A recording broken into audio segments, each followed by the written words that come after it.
কাস্তাতুর ওপর সিম্পলের ওপর যে কালো টেম মারা আছে তা কী চিহ্ন মানুষ ভোট দেবে? যখন সাধারণ ভোটার এসে ভোট দেবে, তোদের তো সব তাই এত কেন হচ্ছে জুলুম হচ্ছে? মানুষ ভোট দেবে না বলতে আমি পেছনে অফিসারের দেখাচ্ছি, দুটো রেজেন এনে দেখে তুলে দিল। আমি ভোট দিয়ে বাইরে বেরিয়েছি, আমাকে বলছে বেশি কথা বলিনি, মেরে ধোঁতো করে দেবো। বলার সঙ্গে সঙ্গে আমাকে সব মারধর করতে আরম্ভ করে দিয়েছে। ওই তৃণমূলের হাড়মার বাহিনী সদস্য আছে, তার নাম রাজু এখন, তারপর ভল্টু এখন, তারপরে আছে ভুলু এখন। বলছি শুধু কি সিপিএমের চিহ্নের উপরে কালো টেপ মারা আছে না, বিজেপির অব্দিও মারা ছিল কালো টেপ। সাধারণ মানুষ আমাদের কর্মী সমর্থক যারা ভোট দিতে যাচ্ছে গিয়ে দেখছে যে ব্যালট বক্সের উপরে কালো টেপ মারা আছে। এই অভিযোগ আমি গোটা লোকসভা কেন্দ্রে বিভিন্ন জায়গা থেকে পাচ্ছি। ও সেটা গিয়ে প্রতিবাদ করেছে, এজেন্টকে বলেছে, বলার পরে প্রিসাইডিং অফিসার ওখান থেকে কালো টেপটা তুলে দেয়। ও যখন ভোট দিয়ে বাইরে বেরোচ্ছে তখন তৃণমূলের বহিরাগত দুষ্কৃতী আর ওখানে পঞ্চায়েত সদস্য যে চিনিয়ে দিচ্ছে, তার নেতৃত্বে বেধড়ক মারধর করা হয়েছে।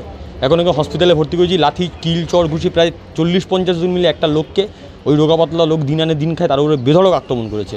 আমি প্রশ্ন করতে চাই, এটি কি ডায়মন্ড হাওয়া মডেল? ভয় পাচ্ছেন কেন?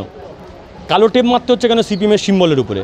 আসলে এই কালো টেপটা ওনার চোখে মারা উচিত, ওনার মুখে মারা উচিত সাংসদের। আজকের গণতন্ত্রের কালো দিন, মানুষ ভোট দিতে পারছে না, অবাধে ছাপ্পা চলছে, অবাধে লুট হচ্ছে।